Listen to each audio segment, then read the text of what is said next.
саладағы ежелгі металлургия. Металл өндіруінің амал тәсілдерін табу тарихтың жаңа кезіне жол ашып, адамзат дамуының барысын түбегейлі өзгертті.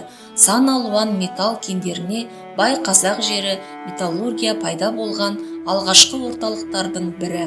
Ежелгі заманда Ақ Қазақстанның орталық, солтүстік және шығыс аймақтарында тау-кен өндірісінің ошақтары пайда болып, қола, мыс, мырыш, темір, күміс пен алтын қорытпалары алына бастады.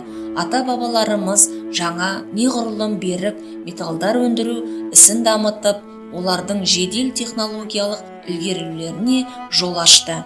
Қазба жұмыстары барысында табылған металл қорытатын пештер мен қолдан жасалған әшекей бұйымдары, ежелгі дәуірдің тұрмыстық заттары мен қару-жарақтары бұл туралы тереңнен сыр шертеді.